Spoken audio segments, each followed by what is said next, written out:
Hello, everybody. Sorry for no podcast yesterday. Yesterday was a bit of a thing. The good news is I got a lot of artwork done because couldn't really do much of anything else. Okay, so Monday night, we're in the house. We had some laundry from the restaurant that needed to get done, and Brian went into the laundry room to start doing that. And all of a sudden, the light over my desk in the living room went out, and our backup battery system over here started beeping. And he turned the light off. Lights came back on. He came back in. We were trying to figure out what was going on, and the power went out again. But just here at my desk, like, the overhead light stayed on, the TV stayed on. We have an audio receiver that goes out to our 5.1 system that is so sensitive that, like, little blips and brownouts, because we have those a lot around here, they're not enough to turn off even the television. Will flip off the audio receiver, and it was fine. It was still going strong. So it was just like this little wall, and we couldn't figure out what it was.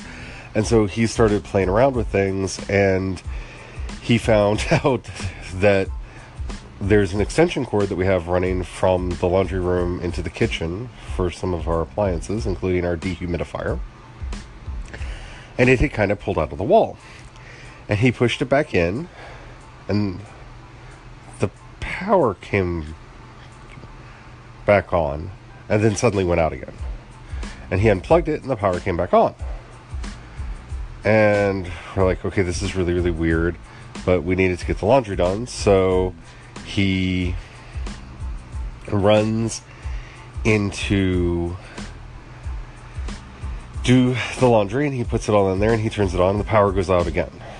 And so we unplugged the washing machine and the dryer and everything that was in that room, turned the power off. I turned off all the machines and stuff that were connected to that circuit, because something was obviously wrong with that circuit. But unfortunately, it's like 11 o'clock at night when this happens. And so we have to wait for the next day. And so next day, we call my dad, because he's really good with electrical stuff, and we don't really have the money to call an electrician, and he's got a doctor's appointment. So we have to wait for after his doctor's appointment, and I'm really afraid to use a lot of the technology that's in the house, because most of it is plugged up to that circuit, and I don't know what's going on, and I'm kind of freaking out.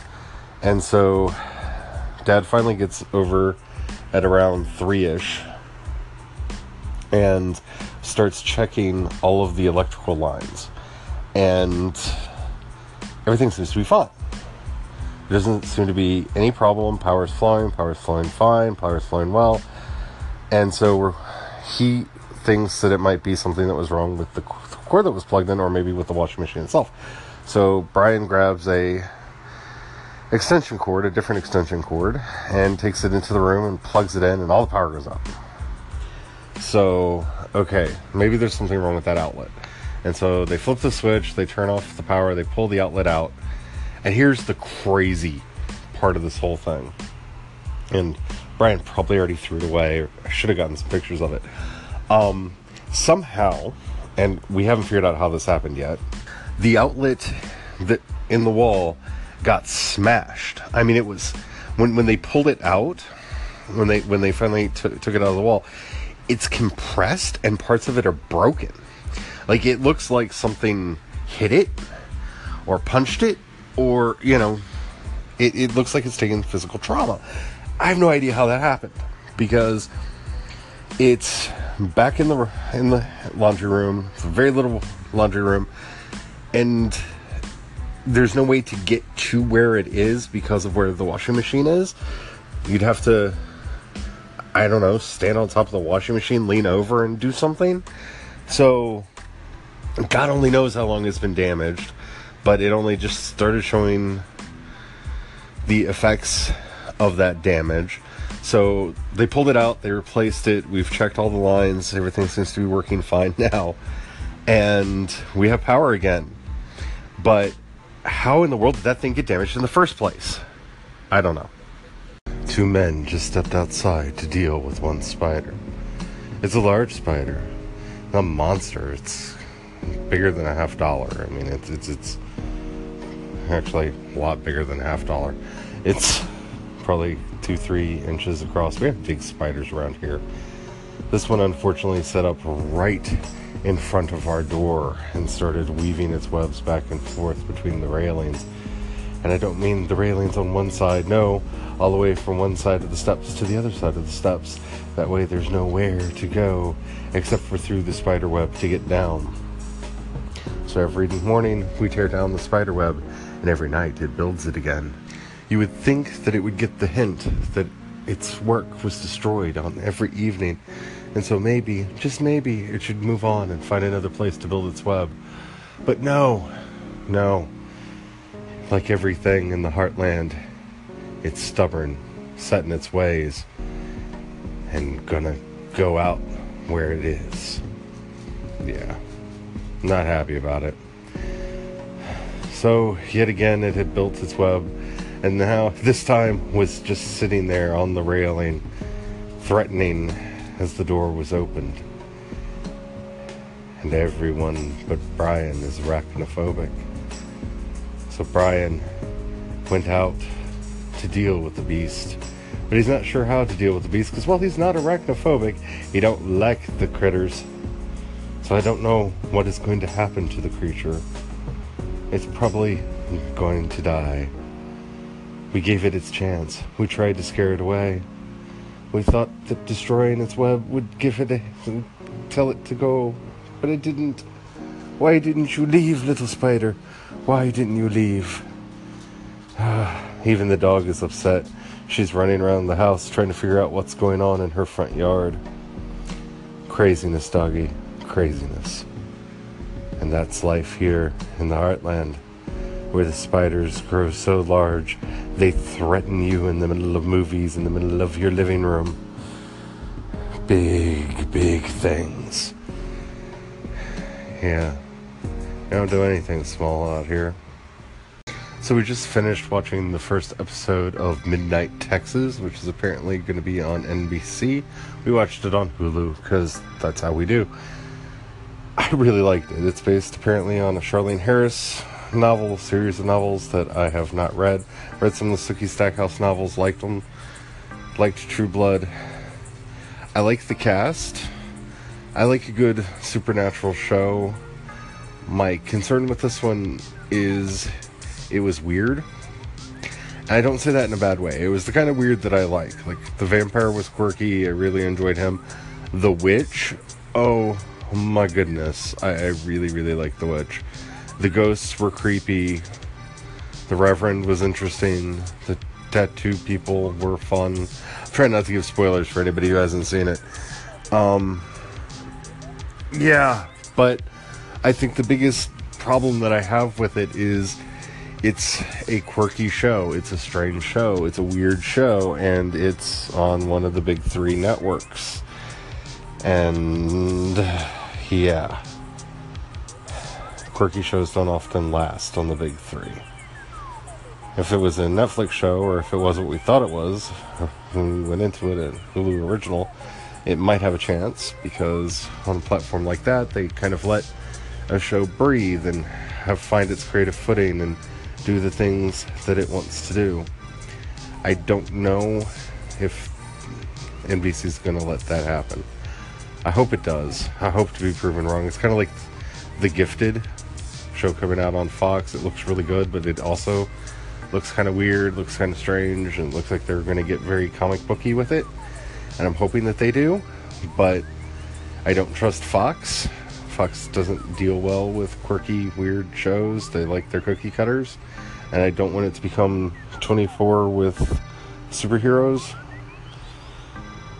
But yeah, if you haven't checked out Midnight Texas, maybe we'll do a spoiler review of the show. I just found out about it tonight. I don't know how long it's actually been up. There's only the one episode up on Hulu right now.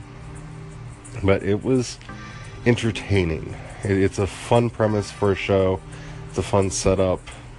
Our main character is a psychic whose dead grandmother tells him to move to this city called Midnight in Texas, where he will be safe. Somebody is hunting him, and of course he gets to Midnight, Texas, and shenanigans ensue. It's fun. It to be honest, it gave me a lot of the vibe that Charmed did back in the day, where it's kind of spooky, it's kind of, offbeat, it's quirky, and I'm hoping it kind of goes that way, because I loved Charmed, and I always have a place in my heart for a show like that. It also kind of reminded me of a short-lived series called The Gates, which I really think could have been an amazing show, but wasn't given a chance to show where it could go. Though the episodes that they did make were really good and interesting. So we'll have to see what happens with all this. But if you've seen The Gates or Midnight, Texas, I have to get used to saying that. It doesn't roll off my tongue easily. Call in. Let me know. And we will talk about it, because there's a lot in there that I want to talk about.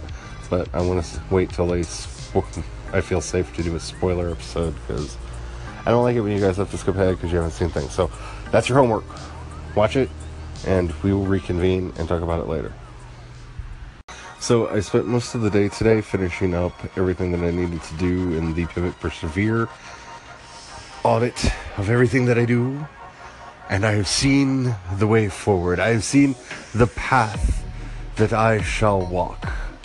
And path thy name is Patreon. And this was not an easy decision. And it's not one that was comfortable, because I had to write everything for the page. And you guys know me, I don't like talking about myself. I get, like I'm doing right now, stammery and uncomfortable. And luckily, Brian and a friend sat down and went over everything that I had written and helped me polish it up to make it not so stammery and